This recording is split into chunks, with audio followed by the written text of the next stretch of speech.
హల్లెలూయా. నజరేయుడైన యేసుక్రీస్తు ప్రభునామంలో మీ అందరికీ శుభములు కలుగునుగాక అని ప్రార్థన చేస్తున్నాను. దేవుని నామానికి స్తోత్రములు కలుగునుగాక. ఈరోజు మనము తెలుసుకోబోయేటువంటి అంశము జ్యేష్ఠత్వం. జ్యేష్ఠత్వము అనగానే మనకు గుర్తొచ్చేది యాకోబు ఏశావుల మధ్య జరిగినటువంటి కథ. బైబిల్ గ్రంథంలో యాకోబు తన అన్నైనటువంటి ఏశావును జ్యేష్ఠత్వం విషయంలో మోసం చేసినటువంటి సంఘటన బుక్ ఆఫ్ జెనసిస్లో, అంటే ప్రత్యేకంగా ఆది కాండము 25వ అధ్యాయము 27వ అధ్యాయంలో కనిపిస్తుంది. దీనికి లోతైనటువంటి ఆధ్యాత్మికత, ఆత్మీయ మానవీయ కారణాలు ఏమై ఉన్నాయంటే, మొదటిగా సంఘటన ఏమై ఉన్నది. ఏశావు పెద్ద కుమారుడు, జ్యేష్ఠుడు. యాకోబు చిన్న కుమారుడు. జ్యేష్ఠత్వం అంటే కుటుంబం యొక్క ఆశీర్వాదం. జ్యేష్ఠత్వం అంటే ఆస్తిలో వచ్చేటువంటి పెద్ద భాగం. మరి ఈ జ్యేష్ఠత్వం విషయంలో దేవుని వాగ్దానము ఏమై ఉన్నది అంటే, దేవుడు అబ్రహామును ఆశీర్వదించాడు. ఆ ఆశీర్వాద ఫలమైనటువంటి భాగము ఇస్సాకుకు వచ్చింది. ఇస్సాకు యొక్క ఆశీర్వాద ఫలము ఇస్సాకు యొక్క నెక్స్ట్ జనరేషన్కి రావాలి. సో ఇస్సాకుకు ఉన్నటువంటి కుమారులలో ఏశావు, యాకోబు. ఒకరోజు ఏశావు ఆకలితో ఉన్నప్పుడు యాకోబు అతనితో ఇలా అన్నాడు, నీ జ్యేష్ఠత్వపు హక్కును నాకు ఇస్తేనే నేను నీకు ఆహారం ఇస్తానన్నాడు. అప్పుడు ఏశావు అంగీకరించాడు. ఎందుకంటే ఏశావు ఆకలితో ఉన్నాడు. జ్యేష్ఠత్వమే కదా, దాన్ని ఎవరు తీసుకుంటారు, దాని నుండి వచ్చే అటువంటి ఫలితాలు ఏంటి అనేది ఏశావు ఆలోచించలేదు. కానీ యాకోబు యుక్తిగా కుయుక్తిగా జ్యేష్ఠత్వపు విలువ తెలిసిన వాడిగా ఆయన యొక్క జ్యేష్ఠత్వాన్ని అడిగి ఆహారం ఇచ్చి జ్యేష్ఠత్వపు హక్కును తీసుకుంటాడు. ఏశావు అంగీకరించాడు. ఆది కాండము 25వ అధ్యాయము 29 నుండి 34 వరకు రాయబడి ఉంటుంది. మరి ఎందుకు యాకోబు ఇలా చేశాడు? యాకోబుకు జ్యేష్ఠత్వం యొక్క విలువ తెలుసు. యాకోబుకు తెలుసు ఇది కేవలము ఆస్తి మాత్రమే కాదని. యాకోబుకు తెలుసు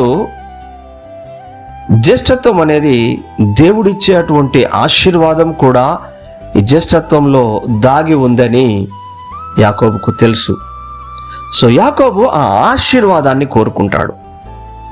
తన అన్నైనటువంటి ఏశావుకు సహజంగా ఇవ్వబడినటువంటి ఆ జ్యేష్ఠత్వపు ఆశీర్వాదాన్ని యుక్తిగా కుయుక్తిగా యాకోబు అతని యొక్క ఆశీర్వాదాన్ని తీసుకుంటాడు, జ్యేష్ఠత్వపు యొక్క హక్కును తీసుకుంటాడు. మరి ఏశావు ఏం చేశాడు? ఏశావు దేనికి నిదర్శనం అంటే, ఏశావు అతనికి ఉన్నటువంటి నిర్లక్ష్యానికి నిదర్శనం. మరి ఏశావు ఏమంటాడంటే, నాకు ఆకలిగా ఉంది, ఈ జ్యేష్ఠత్వం నాకు ఉండి ఉపయోగం ఏంటి అంటే, అతను ఆధ్యాత్మిక విలువను పట్టించుకోలేదు. దేవుడిచ్చేటువంటి ఆధ్యాత్మిక విలువను ఎవరు పట్టించుకోలేదు? ఏశావు పట్టించుకోలేదు. కానీ తన తల్లి అయినటువంటి రిబ్కా ప్రభావము యాకోబు మీద ఉంది. తల్లి అయినటువంటి రిబ్కా యాకోబును ప్రోత్సహిస్తుంది. ఎందుకంటే దేవుడు ముందే చెప్పాడు, పెద్దవాడు చిన్నవానికి సేవ చేస్తాడు అని. ఆది కాండము 25వ అధ్యాయం 23వ వచనంలో రాయబడి ఉంటుంది. మరి ఇక్కడ వీరికున్నటువంటి మానవ బలహీనత ఏంటిదంటే, యాకోబు దేవునిపై నమ్మకం ఉంచిన తన విధానంలో, తన ప్రవర్తనలో మోసం ద్వారా ఈ పనిని చేస్తాడు. దేవుని నామానికి స్తోత్రములు కలుగునుగాక. ఇది మరి సరి అయిందా? మరి దీని నుండి నేర్చుకునేటువంటి మోరల్ అండర్స్టాండింగ్ ఏంటిది అని అంటే, బైబిల్ స్పష్టంగా చెప్తుంది యాకోబు చేసినది నైతికంగా సరైనటువంటిది కాదు, కానీ దేవుడు తన యోజనను నెరవేర్చాడు. తన యొక్క ఆలోచనను నెరవేర్చాడు. తర్వాత యాకోబు జీవితంలో చాలా కష్టాలు ఎదురయ్యాయి. అంటే మోసం చేసిన ఫలితాన్ని యాకోబు అనుభవించాడు. మరి ఈ ఏశావు యాకోబుల నుండి తెలుసుకోవాల్సినటువంటిది, ఈ జ్యేష్ఠత్వపు హక్కు నుండి, ఈ జ్యేష్ఠత్వం యొక్క స్తోత్రం ఆశీర్వాదం నుండి తెలుసుకోవాల్సినటువంటి విషయం ఏంటిది, ఇందులో నుండి మనం నేర్చుకోవాల్సినటువంటి పాఠాలు ఏంటిది అని అంటే, మొదటిది దేవుని ఆశీర్వాదాన్ని విలువగా చూడాలి. ఏశావు లాగా నిర్లక్ష్యం చేయకూడదు. ఏశావు లాగా నిర్లక్ష్యం చేయకుండా దేవుని యొక్క ఆశీర్వాదాన్ని విలువగా చూడాలి. రెండవది, సరైనటువంటి